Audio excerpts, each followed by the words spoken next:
तर मविया विरुद्ध महायुती असा सध्या वाकयुद्ध रंगलेलं आहे। नेमकं घडतंय काय जाणून घेऊया। महाराष्ट्रात नव्या युतीच्या चर्चांना जोर। राज ठाकरे आणि एकनाथ शिंदेंमध्ये 1.25 तास बंद दाराआड चर्चा।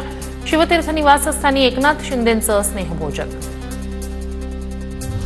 राज ठाकरेंसोबतच्या भेटीत कोणतीही राजकीय चर्चा नाही। बाळासाहेबांसोबतच्या आठवणींना उजाळा मिळाला। मनसे आणि आमचे विचार मिळते जुळते। उपमुख्यमंत्री एकनाथ शिंदेंची सूचक प्रतिक्रिया। कालच्या आमरसपुरी बैठकीत काय ठरलं हेही मी तुम्हाला सांगू शकतो। माझ्या कानात लोक सांगतात। राज ठाकरे आणि एकनाथ शिंदेंच्या भेटीवर संजय राऊतांची प्रतिक्रिया।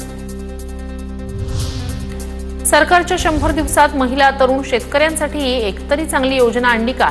8 लाख लाडक्या बहिणींना आता फक्त 500 रुपये देणार। याचंच कोणीतरी कोर्टात जाईल आणि लाडकी बहीण योजनाच बंद करतील। आदित्य ठाकरेंचा फडणवीस सरकारवर निशाणा। महाराष्ट्र चाललाय कुठे? एकतरी चांगली योजना या सरकारनं आणली का? असं म्हणत महायुती सरकारचा महाझुटी सरकार असा आदित्य ठाकरेंकडून उल्लेख। चारही बाजूने शेतकऱ्यांना लुटण्याचं काम होतंय। सरकार आत्मचिंतन करणार का? इथे कुंपणच शेत खातंय। अधिकाऱ्यांनीच शेतकऱ्यांचं अनुदान लाटल्यावरून जयंत पाटलांचा सरकारवर निशाणा। अमित शहा 3 पक्षांचे प्रमुख।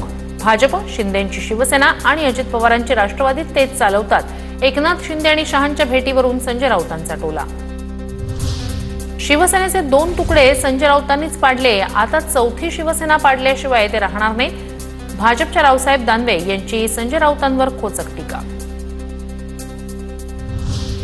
औरंगजेबाच्या कबरीवरून महाराष्ट्र अशांत करण्याचं काम सुरू। खुर्चीवर बसलेले एकीकडे संविधानाची शपथ घेतात, दुसरीकडे 2 धर्मांमध्ये तेढ भाडवतात। विजय वडेट्टीवार यांचा हल्लाबोल।